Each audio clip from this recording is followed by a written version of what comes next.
Il cohabite avec un robot depuis quelques mois. Avocat spécialisé dans le droit des nouvelles technologies, il s'inquiète pour vos données personnelles depuis dimanche dernier.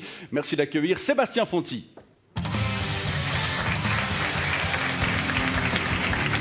Bonsoir, bienvenue.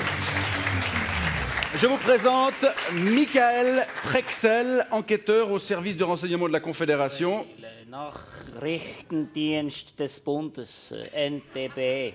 Voilà. Monsieur Fonty, comment va Noah Wallis? Très bien, il se porte pour le mieux. On est en train de le préparer d'ailleurs pour qu'il vous serve, puisque aujourd'hui vous avez toutes sortes d'outils. Et Noah va certainement vous être d'une grande utilité. C'est votre fils. C'est mon 5e enfant, mais c'est un robot. C'est votre robot avec lequel vous vivez depuis quelques mois. Vous êtes avocat, mais aussi préposé valaison à la protection des données. Qu'est-ce que c'est? Un terme barbare pour dire que je contrôle uniquement les données en fait, que les autorités traitent. Et je m'assure en fait qu'elles les traitent dans le cadre légal qui est autorisé. C'est-à-dire qu'elles n'en font pas... Dans votre canton. Exactement, elles n'en font pas un usage abusif, qu'elles ne les utilisent que pour ce qui est nécessaire. Et nous, on appelle ça fouille-merde. Vous avez aussi d'autres casquettes, Sébastien Fonty, portrait. Maître Fonty, vous êtes le Dark Vador du barreau, le Constantin du Big Data et le Sean Connery de la sécurité sur Internet. Vous savez tout avant tout le monde et vous le faites savoir. Vous avez même prédit que la nouvelle loi sur le renseignement allait faire un carton dimanche dernier. Il faut dire qu'en tant que préposé valaisant à la protection des données, c'est un peu votre boulot de nous foutre constamment les chocottes. Tout ça en multipliant les apparitions pour nous avertir d'un grand danger, l'espionnage. Il va me falloir être bref. Big Fonty contre Big Brother. Et vous rêvez de tout crypter, même nos photos d'orteils dégueulasses sur la plage d'Yvenan. C'est simple, de Daesh à Pokémon Go, vous ne dormez jamais quand il s'agit de punir les fouineurs. Et à vous écouter, on n'oserait même plus se faire un bon porno sans que Schneiderman nous reluque en nous demandant de baiser notre monde. Bon, c'est vrai, vous en faites certainement un peu trop avec votre dizaine de casquettes professionnelles et vos vacances à Dubaï, mais quand on imagine encore nos élus sur Windows 95... Aujourd'hui, on doit passer par le fax. Il faut avouer que c'est plutôt cool de pouvoir compter sur un véritable toxico du monde virtuel. Mais faites attention, cher Zorro 2.0, car depuis qu'on vous surveille, on a découvert que vous étiez fan de... David Guetta?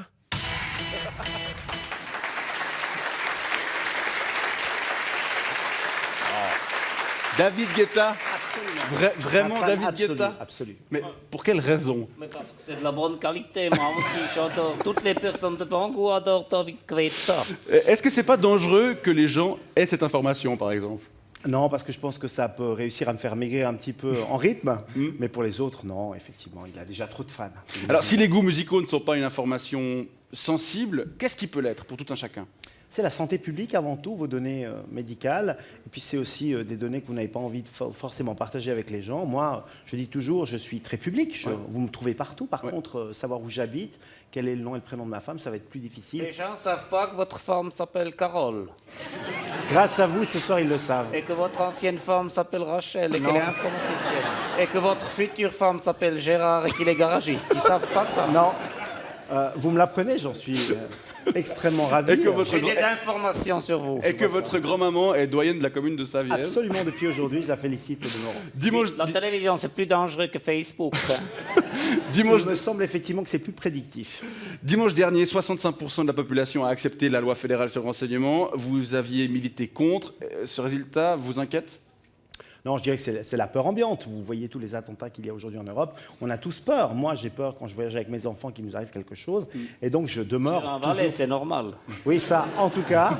Et puis, j'essaye d'être le plus attentif possible. Mais pour autant, je ne suis pas prêt à sacrifier ma liberté pour qu'on m'assure une sécurité de pacotille. Parce qu'en réalité, vous voyez ce qui se passe. On a tous les droits, notamment en France. Et malgré cela, malheureusement, eh bien, les attentats surviennent quand même. Il y a aussi une perte de confiance de la part des gens, vous pensez, de cette gestion qu'on pourrait avoir de la part de l'État et des services de monsieur Moi, je ne crois pas. de monsieur Vous Trexel. savez, les Suisses, ils n'ont pas peur qu'on sache des choses sur eux, à part leur argent et peut-être leurs goûts musicaux. Ils n'ont rien à cacher. Ça va dépendre si vous faites des heures supplémentaires, parce que si, comme au DMF, vous faites voler les avions jusqu'à 17h et vous travaillez jusqu'à 17h... DMF, c'est quoi? Département militaire Ils fédéral. s'appellent plus comme ça. Si jamais vous allez sur Internet Google, vous mettez DMF, vous voyez c'est DTPS maintenant. Oui, c'est plus Vous connaissez compliqué. Google. Je connais un petit peu Google et Google me connaît très bien, malheureusement pour moi. Mais effectivement, c'était pour reprendre une image qui parle à tous les Suisses, surtout aux plus anciens. Et donc, si vous travaillez un petit peu plus qu'actuellement, on aura des craintes à avoir. On parle de Google. Certaines de nos informations peuvent être récupérées et vendues par ce type de méga-giga Ce entreprise. qui est très pratique, comme ça cible le marketing. On n'est pas envoyé de spam, on Ah, a ça des trie un peu, publicités c'est ça, qui ouais. nous intéressent. Mais Par exemple, moi j'ai eu une annonce l'autre jour pour Un spa. Un site web peut-être un Non site web avec des vidéos. Jackie et Michel non.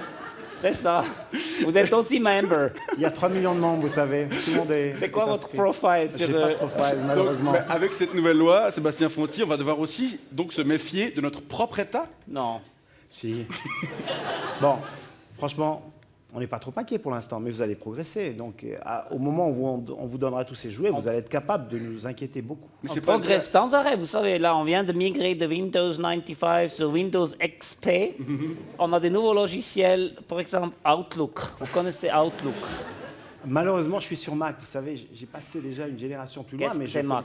Mac, c'est un petit peu plus sécurisé. Ah Mais- ouais. Bon, monsieur Trexel, vous On peut envoyer des fax sans papier avec Outlook. C'est Oui. Mais vous n'avez pas encore, même avec cette loi, toutes les armes pour surveiller les gens systématiquement. Non, il ne faut pas vous inquiéter. De toute façon, on fait ça très sécurisé. Hein. Il y a toute une procédure. Si jamais on veut avoir des informations, il faut qu'il y ait un danger réel. On fait une demande au TAF, Tribunal administratif fédéral, qui répond dans les 5 jours ouvrables et qui transmet ensuite la demande au chef du département de la défense et de la protection de la population et des sports, M. Guy Parmelin, qui la traduit en français pour la comprendre, puis qui la partage avec son collègue Sommaruga et son collègue Burkhalter. Burkhalter. Et après, il prend la décision et après, on fait quelque chose ou pas. Donc voilà. Vous êtes sûr que le TAF travaille après 17 heures? Le TAF travaille jusqu'à 16h30. Ah, mais en On est gros, moins inquiet. on n'est pas encore dans 1984 de George Orwell. Non. Non, on n'y est pas encore. Enfin, on ne devrait pas y être, normalement. Mais le souci qu'on a, c'est qu'aujourd'hui, on a environ 200 000 personnes qui sont déjà surveillées sur le rapport de la commission de gestion. Et si vous voulez, avec ces outils-là, monsieur, qui sera certainement très amusé de les utiliser, va avoir des satellites à sa disposition, des drones. Donc, on imagine bien que la tentation d'utiliser tous ces outils va être grande. Je vais me sentir comme un agent secret, hein. Je me réjouis. Un agent secret, oui, mais on l'a compris, vous craignez donc pour nos données personnelles avec cette nouvelle loi. Vous avez proposé cette semaine un kit de survie, rapidement, puisque le temps file. En quoi il consiste? Alors, je vais prendre mon téléphone, comme ça je vais vous faciliter le travail si vous voulez entrer. Alors, moi j'ai 4 applications qui me sécurisent mes données. J'ai ProtonMail pour mes emails. Donc Bah, je c'est fais un mail- publicité. Effectivement. Rapidement, Vous leur Sébastien. enverrez une facture. J'ai Trema pour mes messages. Et puis j'ai aussi Silent Phone qui me permet de téléphoner en ayant une communication Donc pour les gens qui nous regardent, c'est pas les services habituels Hotmail, Non, WhatsApp, pas du etc. Et il en existe des très simplement, très simplement accessible. téléchargeables. Vous pensez vraiment que votre vie nous intéresse? Non. Mais enfin, quoi que peut-être un peu, puisque vous aviez déjà ma future femme ou mon futur homme. Gérard, Gérard, le Gérard. garagiste, ouais. vous verrez, il est Vous allez me coûter cher. Pour terminer, monsieur allez me Trexel, coûter cher. on Non, peut moi, suivre ses conseils ou alors? Moi, je pense qu'il faut avoir confiance. Nous avons des outils performants. Nous veillons sur la sécurité de l'État. Vous pouvez nous faire confiance. Et si vous faites une petite bêtise, alors peut-être on intervient et pan cucu comme dans les années 80. Voilà. Oui. Vous ne m'avez pas convaincu, mais bon, vous ne pouvez pas être parfait. Vous n'êtes déjà pas valaisan. Et puis en plus de ça, on s'inquiète quand même de savoir ce que vous avez fait avant qu'on vous donne tous ces outils. Je vais vous donner imaginez un bien. cours pour le nœud-cravate après, si Voilà, vous on voulez. va vous laisser aller discuter derrière. Merci Sébastien Fonty. Et merci monsieur Trexel. Bon retour chez vous, messieurs.